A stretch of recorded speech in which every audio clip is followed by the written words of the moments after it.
Good afternoon, Brooke. Hi. It's so great to see you. It's so good to be here. I'm thrilled to be in Austin. This is a first for me. I feel like I'm really reuniting with a friend. I don't think I've ever interviewed someone that I truly know. For some backstory for people that don't know, we went to the same college, we were in the same sorority, and while we didn't overlap for long, we were friends on Facebook for a really long time. So I feel like I've been kind of aware of your journey along the way from a distance. And so I just want to say thank you in advance for allowing me to dive in deeper with you, to tell more of your story. I know you're very comfortable telling it. And as I mentioned before, one of the angles that I want to focus on with you today isn't just the grief angle, but also the support angle.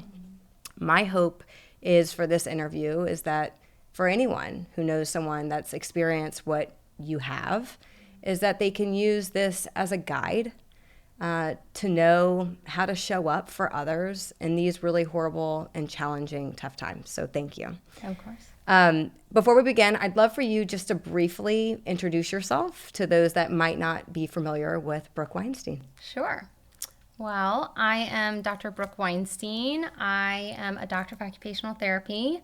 I have worked with pediatrics for over a decade, and very quickly after owning my own clinic for 6 years, realized that through the hospital system and the school system and every place that I had worked, I recognized that the treatments weren't working for kids. And so I decided to sell my clinic to my business partner, and that's what ended up moving us. Well, Jonathan's job is what ended up moving us here to Austin, and I now work with parents and now all humans, just because people reach out, and I work with a lot of CEOs and people who want to learn how to regulate their nervous system and teach them about their brain and sensory and emotional regulation. And of course, I'm an advocate for mental health, and I have 2 kids, 10 and 7, and that's me in a nutshell.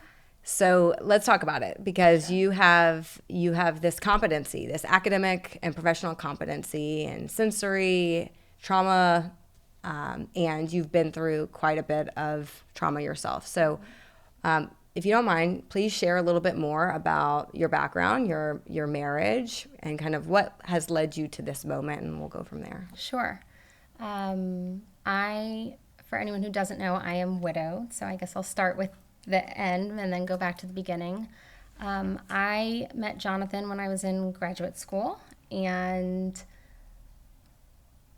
he was like this tall, handsome, handy guy that I was like, oh my gosh, I won the lottery. And it was a whirlwind romance, and we were engaged on our 1-year anniversary.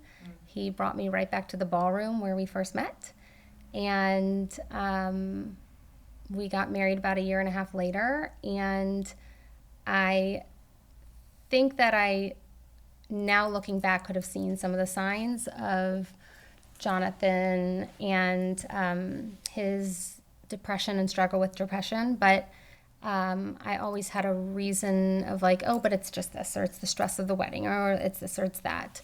And we were together for 12 years, but throughout our 10-year marriage, it just continued to get worse very slowly. And Jonathan had his ups and downs, and I would say the hardest part is that anyone who knows, anyone who knows Jonathan would say, I can't believe he's gone. He was vivacious. He was a top salesperson in his company every single year. Like, the person that the world knew him to be was completely different from who he was in the walls of our home. And that was someone who really struggled to get out of bed, someone who really struggled to even be able to be present with the kids, because he was just dealing with such heaviness. I could just see it all over him. And that lasted for many, many years. And Jonathan and I ended up separating for many different reasons, mostly because I finally realized that I needed to take care of myself, not just take care of Jonathan. And he didn't really know how to deal with that or handle that. Yeah. And so ultimately that led to us separating, and Jonathan did seek treatment. He attempted a few times, and in April 2nd of 2021, Jonathan took his own life. Wow. And you had 2 young boys. How old were they at the time? Charlie was 6, and Eli was a brand new 4. So Wow. they were just 6 and just 4. Wow. Brooke, when you started to identify some of this mental health issues, you mentioned that people at work had no idea. Mm-hmm. Did anyone else know? His family knew. My family knew. But when you choose to put a ring on your finger, when you choose to get married, and you say these vows, like, till death do us part, for, rich or poor, sickness and health, like, that is what sickness is. Like, you decide to stand by your partner. And I don't think that Jonathan really knew how to verbalize how he was feeling. I don't think he really felt comfortable sharing with others, like, hey, I'm not doing well. I believe that there's so much pressure placed on all humans, like female and male. I specifically feel that there is so much pressure placed on males to show up, do your job, get the work done. And, males' brains, they are slightly different than female brains. Males' brains, there's a larger portion of their brain that's more logic brain, which is very black and white. Females have a little bit stronger of a portion of their brain that's the emotional side. And so if you think of the brain as a muscle, that atrophy of that emotion side for the male is sometimes what isn't ever really strengthened or worked on. And there's just so much pressure to just keep together and keep going and smile. And I do believe that that's what Jonathan did, and that's what he was taught to do, and he knew no different. He put a lot of pressure on himself. And I think that point is so, so important. You talk about males and females being different in that regard, and specifically dads. Mm-hmm. I think there's so much emphasis on the mom and what the mom experiences, because the mom physically goes through more. Right. And hormonally goes through more. Mm-hmm. And there's still an abundant amount of pressure and stress on a dad who's coming into a role that they didn't know what was coming, just like moms don't know what's coming. Right. It's all very intense. Yep. Mm-hmm. So one of the questions I have for you is, as you were seeing signs of this mental illness, what were you doing for yourself? How were you supporting you in those times? Because one of the things that I hear that's very striking is it doesn't sound like there was this huge community that you could reach towards to say, hey, I'm going through some pretty serious stuff. Mm-hmm. I'd imagine this is also the phase of life where all your friends are getting married and having babies, so people are in this really happy phase. Meanwhile, there's this really, really different side that you're going through, presumably alone? Yeah. I also want to speak to something you just said previously of, moms, like, taking care of themselves. And I feel that there's a little bit more for moms than dads. I feel like in today's social media world, I feel like moms are choosing to share the hard more, and moms are choosing to own the hardness of it. Right. And I think that because of their ownership of that, I think that moms are choosing and trying to choose to seek support or gain community through being able to just word vomit the hard, if you will, or make funny spoofs about it, or, but just make light of it, or just be able to talk about it. I still don't think that has been opened up for males. I think it's starting to. I'm seeing more and more accounts, but I don't think that it's being pushed through enough, if you will. There's more to be done, I guess you could say. And to your other question of what did I do, there's a moment through my whole journey where my sister, I think Jonathan was actually in an inpatient facility, and my sister, I was like, well, it's fine. It's going to be fine. And she was like, Brooke, this isn't, like, she had like a dose of reality for me where she was like, this isn't normal. She was like, this isn't what a lot of families go through. Like, how many other families do you know where their spouse has gone to inpatient? Or how many other families do you know where, someone has attempted suicide? And it was kind of like such an eye-opening moment for me because it was my world, but it was my world silently. And because it's like the word like normal, right?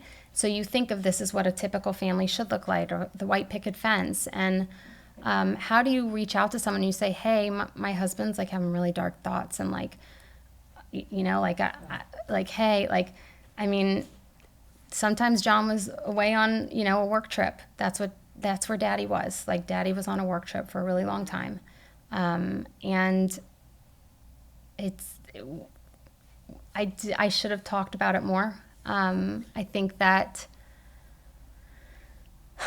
he wouldn't have liked if I talked about it.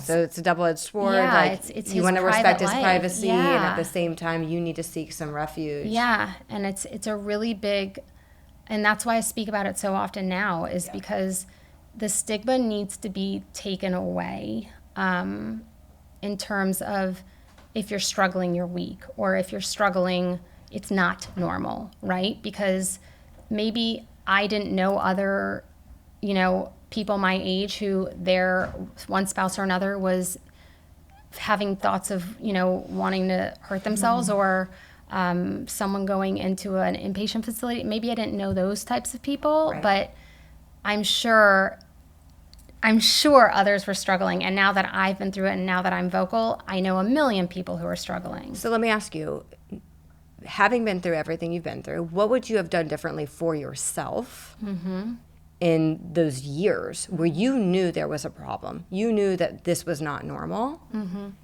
What would you have told what would you tell yourself now? That's a hard question, because I think by the time I did start taking care of myself, was when Jonathan handed me divorce papers. And when anyone asks me, what can you do for someone who is struggling like this? Like, like, so many spouses, male and female, is like, that's my spouse. Like, what do I do? How do I fix them? How do I help them? Right. Every single time my response is, you cannot change the outcome. Like, you need to get support for yourself. Like, there is caretaker burden, if you will, in terms of how to support someone moving through that. It doesn't just have to be cancer or an addiction. It can be mental health as well that is necessary in order to take care of yourself. And so I think when you ask the question, like, what is the one thing I would have done differently to take care of myself? I think that's actually one area that I'm really proud of myself, even though it affected our marriage to the point of not being together. I finally said, I'm drowning too, and we have children, and I need to be doing okay. I need to be doing well. And I started to say, like, I have to support myself. And I would say that that's a lot of the journey that I went on of, exactly practicing what I preach, which is, regulation and sensory and emotional regulation, and listening into your brain and your body and your feelings, and taking care of those emotions so that you can support them and heal them and not just put them on a shelf. And I believe that that's, like, at the bulk of it, that is the core of mental health, is sensory and emotional regulation. So it sounds like April 2nd, you find out that he's killed himself. Were you surprised? Like, what went through your brain? Do you remember? Oh, unfortunately, yes. I couldn't believe it, but I could believe it. Like, Jonathan was so two different people that it was like, he's gonna, like, believe in himself. He's gonna get there. And I couldn't believe it, but I could believe it, because he was in a lot of pain for many, many, many, many years.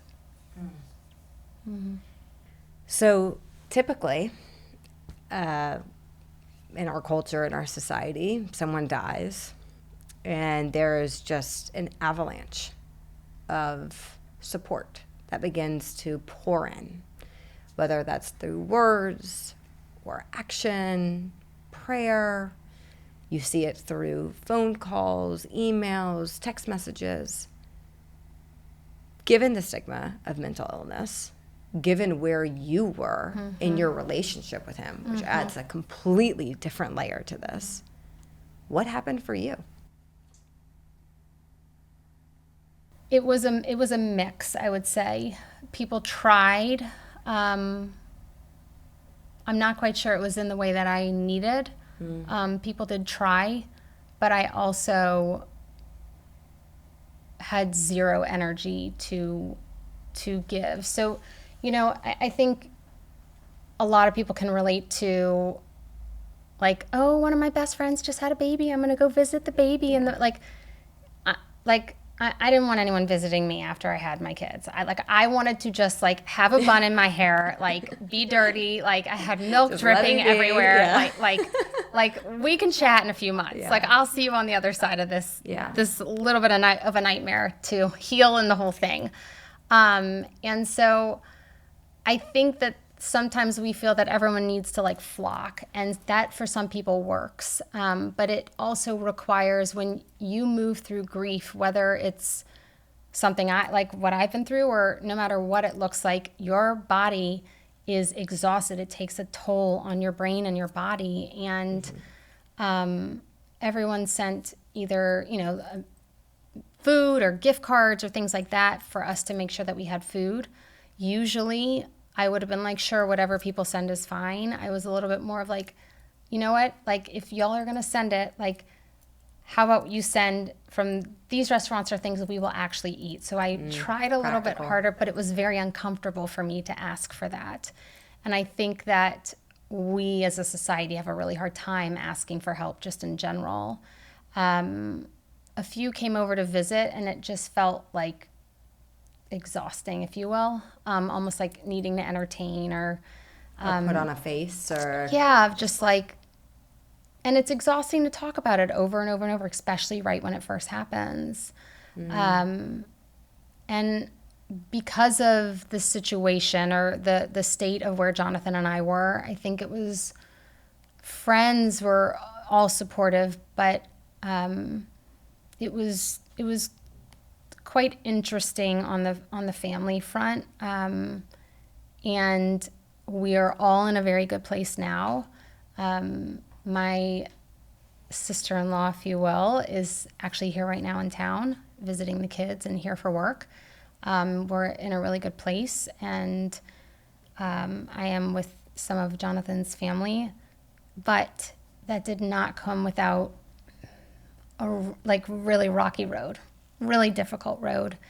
And there was blame. For me, there was, pointing fingers and telling me what I'm doing wrong or how I'm living my life, or even, that word widow, which I sat with that word for about a month, and I decided that that's what felt right for me as personally. I was Jonathan's one and only love, and he was mentally ill, and we had a family together. We loved each other, and we were still married when he died. And that title, although no one wants that title, it's not a club you ever want to be inducted into. I have a lot of respect for that word. And there was even opinions about that from certain people. And so I had to kind of tiptoe and kind of walk very lightly to figure out where, because I was also fragile at that time. And I was for a really long time. I was fragile for a very long time. The thing I can't process, or I can't get my head around, all the layers that you're describing, and you're a mom, and you have 2 little boys. How in the world did you function through that? I don't know.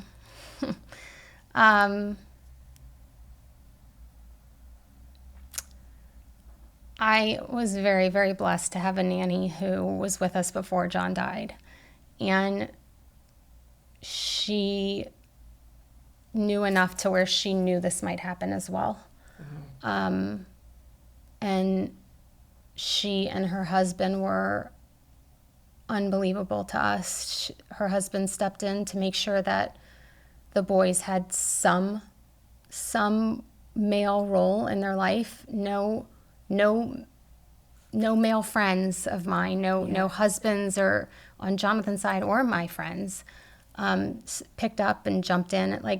And I've seen other friends who their spouses passed, let's say, from cancer. I have one of my closest friends actually, unfortunately her husband passed of cancer, and all of his friends have really stepped in to support her son. And that didn't happen for my boys. But what did happen was my nanny and her husband did step in, and then I met my partner, who's I'm now with, and he's been a huge source of support for them as well. And I mean, from the moment Carter stepped into my life, he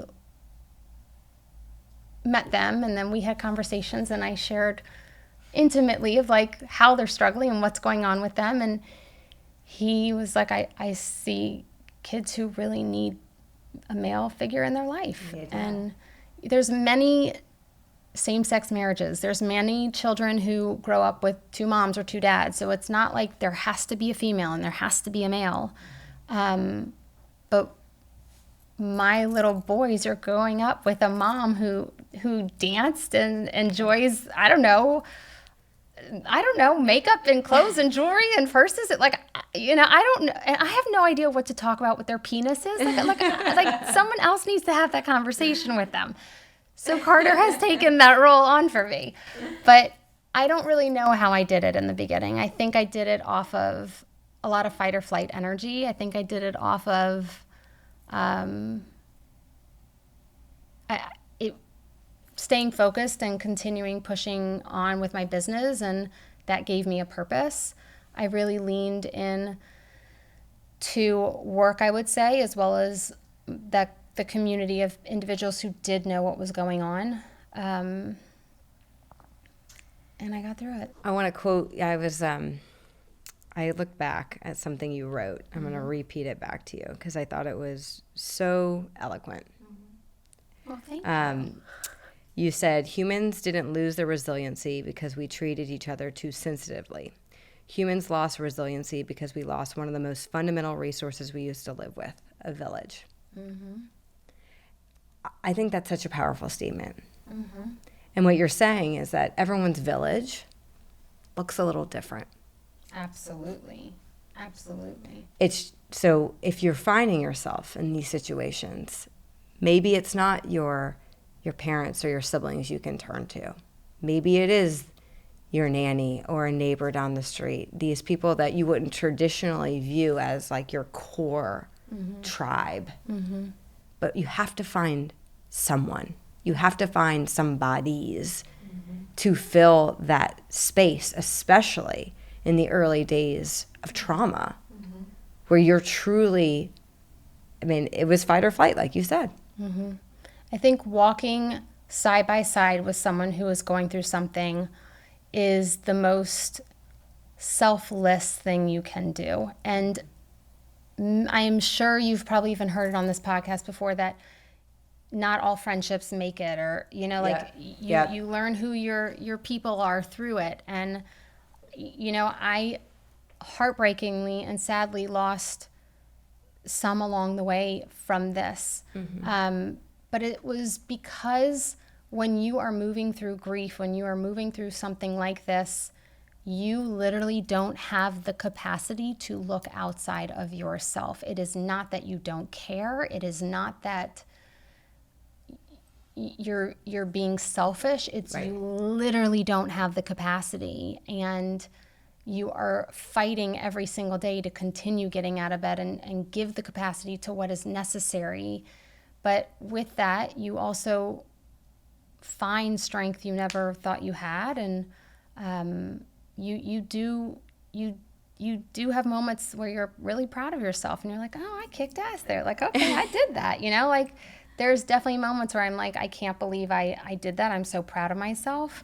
But if you are going to walk side by side, or if you really want to make a difference or support someone through something, you just have to know that it's going to be a journey for them, because they're finding their way out of a really heavy place to be able to almost find themselves again, or show up as someone different than who they were before.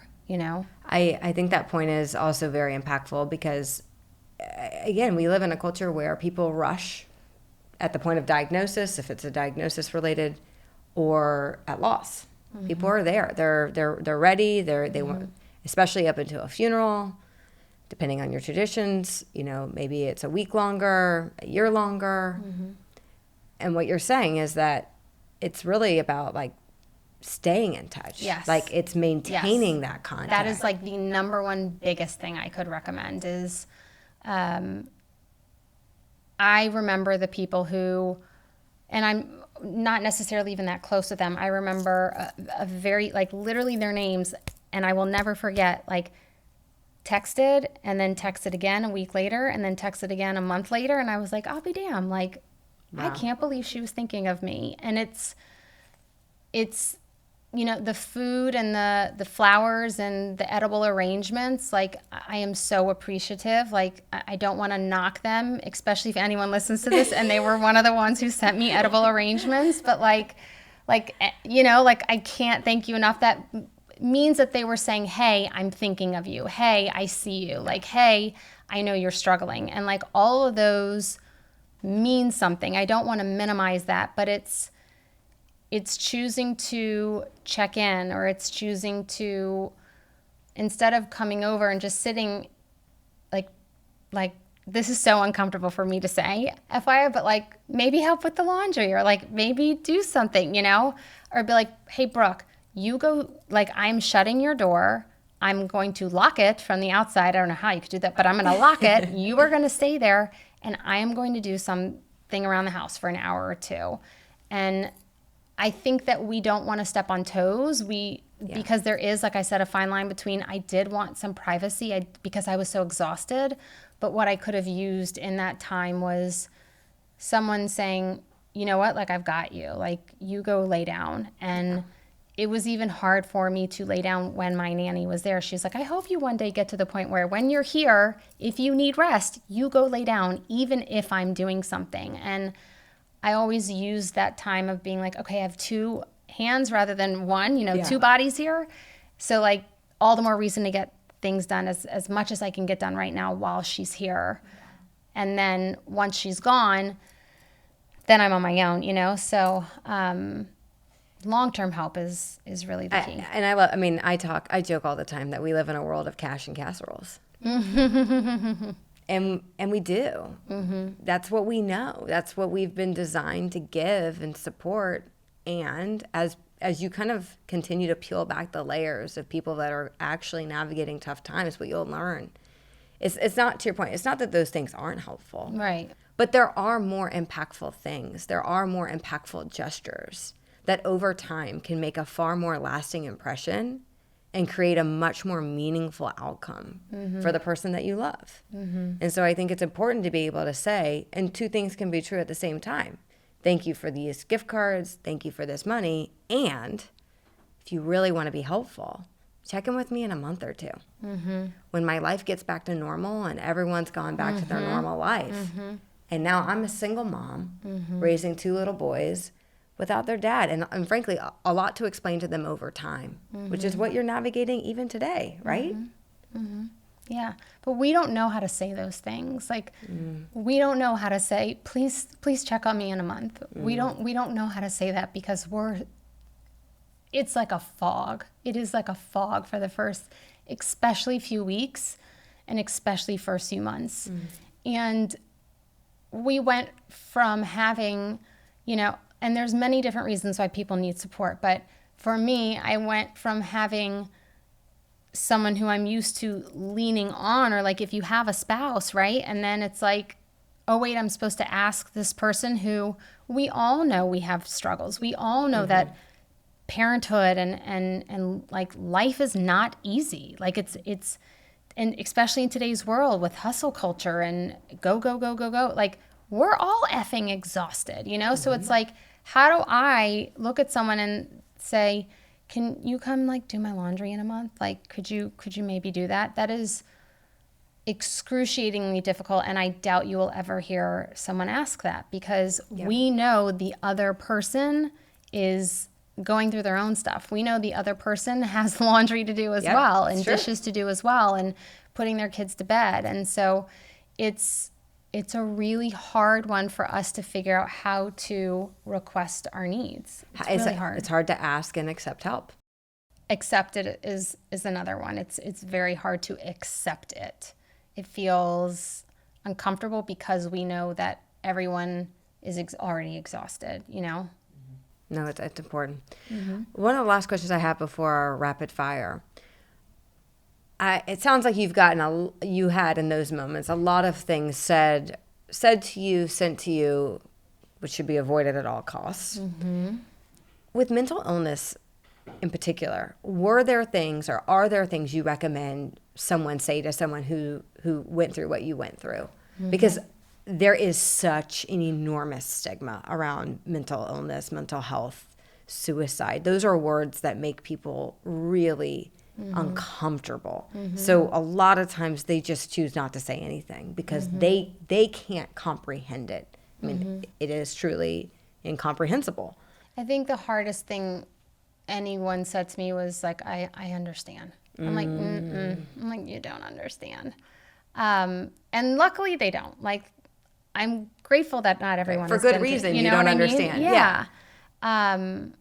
That is a big one. And I think that a lot of people don't want to be asked, like, how do you feel? Like, I think, we don't feel really good, but it's more of, what do you need? Right? Or instead of asking what do you need, it's saying, I'm going to come over and do this. Like, take charge, take control, because the person who's in the thick of it can't see past it, in order to like set some hard boundaries of being like, hey, you do this, you do that. Come on, like, let's all get this together, But it's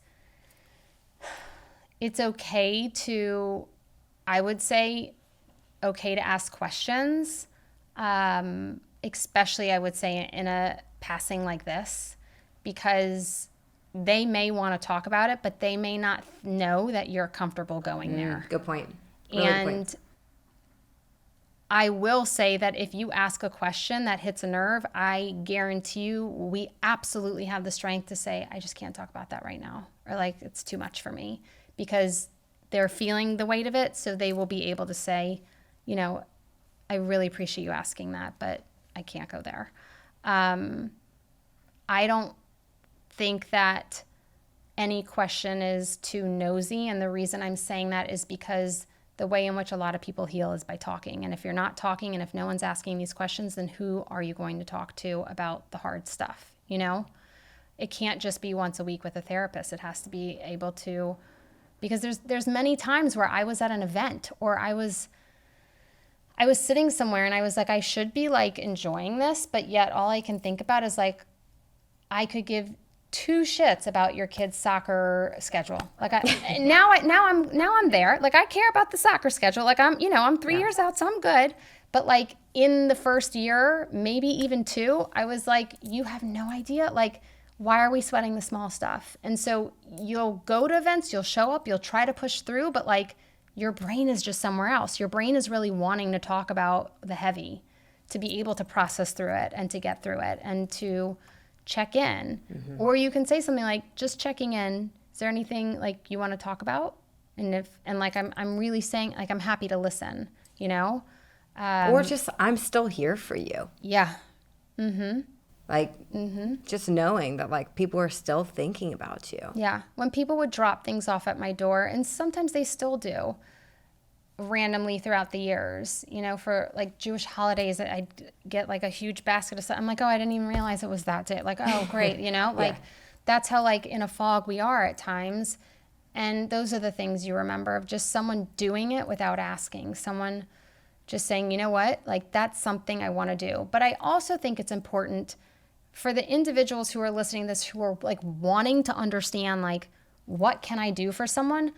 Don't do it and don't offer it if you yourself don't have the capacity for it, because then you might feel like you're giving too much, or you might feel resentful and angry that you're over giving, right? Like, offer the things that you actually have the capacity and ability to do. And that way it's coming from a place of really wanting to do, like, I'm here because I want to be here. I'm not here because someone on a podcast told me to show up and do your laundry. You know, it's like, I'm here because that felt like a calling for me. Well, and I joke all the time, like, there's this book or article about love languages. Everyone has their different love language. Everyone has a different support language. Sure. And for some people, that is making the meal or dropping off the flowers or walking the dog. But for some people, their superpower, their support language is actually just listening. And that's okay. I don't think that support has to cost money. It doesn't even have to cost an enormous amount of time, but it does need to be authentic. Yes. Because what you're saying is that what that also does, not only does it make it easier for the supporter to show up more authentically, it also removes the guilt that you might be feeling, because you know that they're showing up in a way that makes them feel good. Yes. And I think that part is what's really just one of the things that I think culturally we can just do so much of a better job of, like, show up as yourself, but show up and be accountable, because that lack of accountability could create more confusion and more, frankly, just like a larger distance between you and the person that you care for. Last question before rapid fire. You're 3 years out. How are you? How are you doing? Like, where, you know, grief, as you have often described, you know, grief doesn't get smaller. Your life grows around it. Your boys are older. You're in a new relationship. But how are you? I would say that overall, I am doing well, considering what I've been through. I would say that currently, as I get choked up, currently there's some collateral damage because of Jonathan choosing to make this choice that my children are navigating. And it's understandable that they're having struggles, or even understanding like why this happened or what this means. And that to me is really heartbreaking. And it's a part of this that it won't ever, right? Like, it doesn't get smaller. You learn how to live with it. And that part, my mom used to always say growing up, and I literally think of this every single day, like, you're only doing as well as your least well kid, you know? And I'm just like, damn it, Mom, you were right, you know? But I have never felt more support, especially in a partnership, than I do now. My relationship is like a cornerstone to why I'm doing as well as I'm doing. And I'm very grateful. I could go on and on about Carter and how awesome he is to me and to the kids and all of that.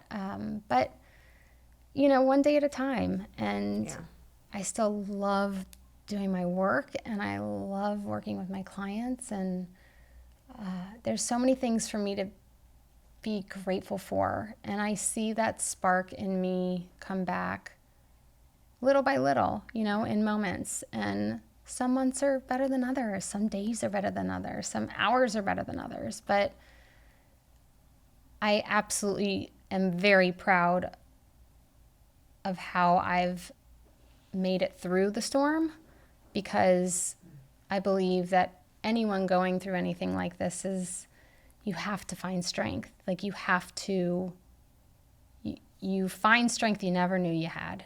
And I'm proud of that for me. I also would like to think that Jonathan sent Carter to you Yeah. to give you the things that he couldn't give you. Yeah. I think, As yeah. sad and as hard as it's been for you. Yeah. He's definitely completely different than Jonathan. And I knew that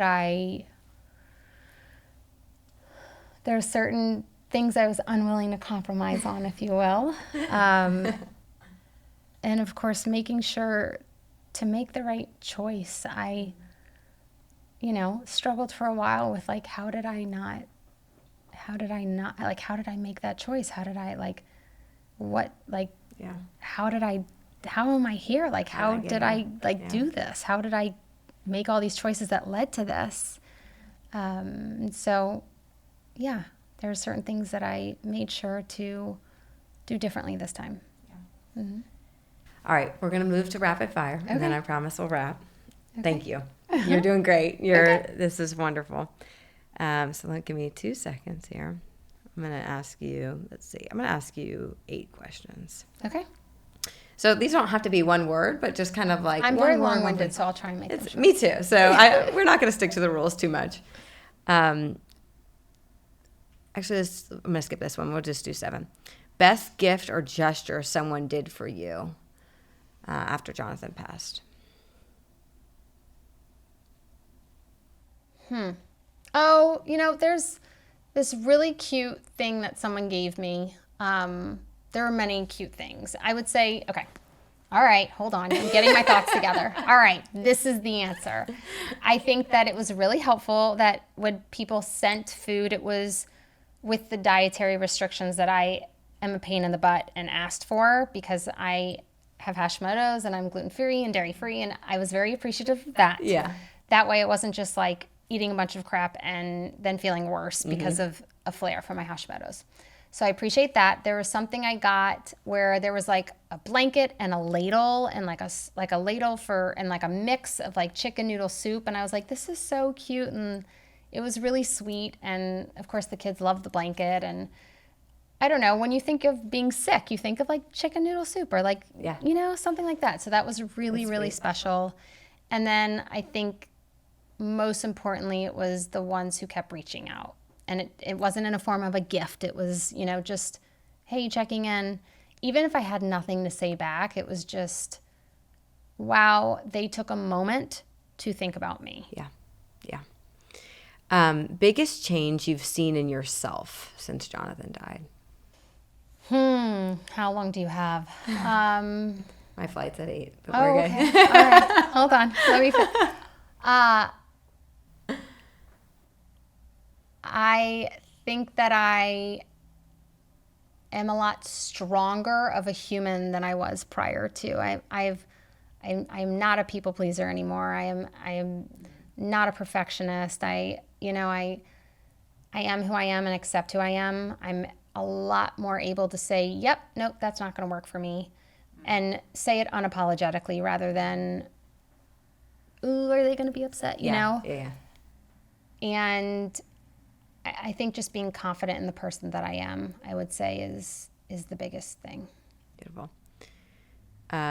Never again will I fill in the blank. Oh, gosh. I have an answer, but it's wildly inappropriate. So I'm not thinking about it. Say it.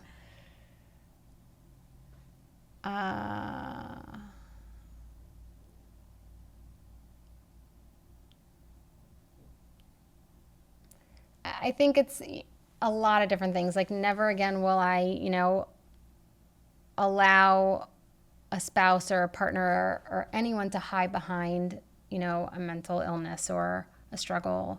I also don't think that I will allow myself to get sucked into someone else's emotional state that they need themselves to work on in order to try and fix. Never will I fix again. I'm happy to support. I will support all day long.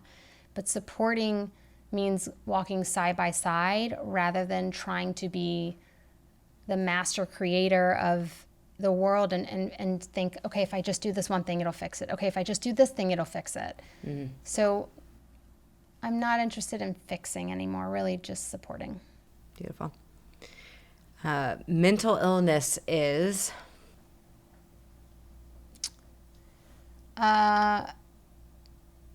Sad, unfortunate, very, very real, and it's, it's reality, especially in today's world. I think we are trying to keep up with the rate of literally technology. And I don't think that people recognize just because you can get a text message on your phone, ding, doesn't mean you have to answer it. Like we used to write letters to each other. I don't think my son went to sleepaway camp. He's like, what do you mean I'm writing you a letter? Like, what is the mail? They understand the mail, but you know what I mean? It's just, we're going so damn fast, and humans are not recognizing that is a part of mental health, and why everyone is struggling is because they are trying to keep up with the hustle and the rate at which we are supposed to function, which your brain was never meant to function that fast. Yeah. One word to describe Jonathan?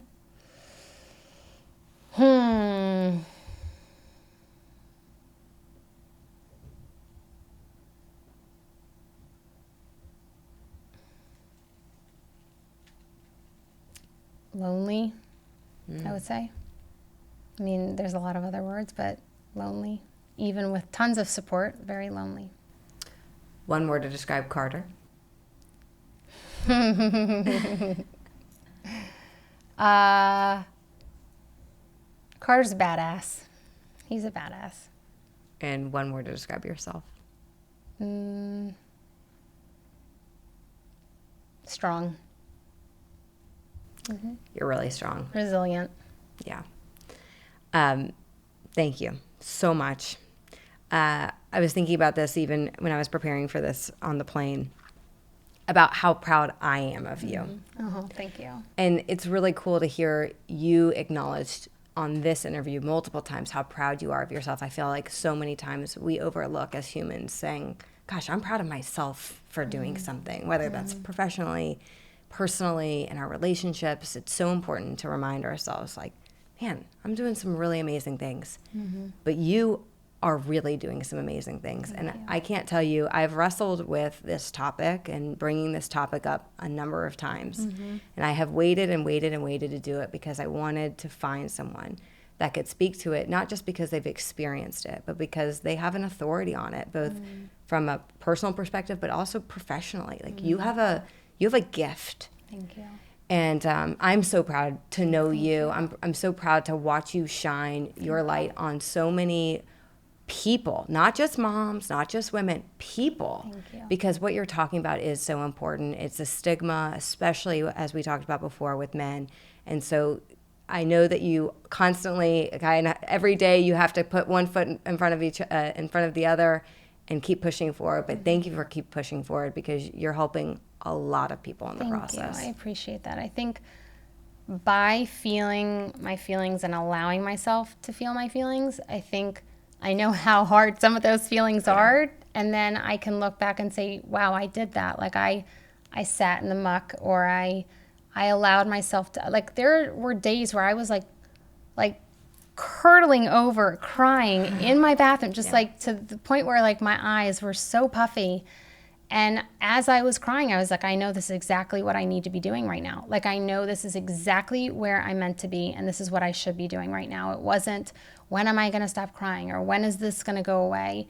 And I think that's having that perspective of like, I know this is just where I'm supposed to be right now, and it's okay that this doesn't look so pretty, has allowed me to feel proud of the way in which I've moved through the process of grief and continue going. So thank you. Of course.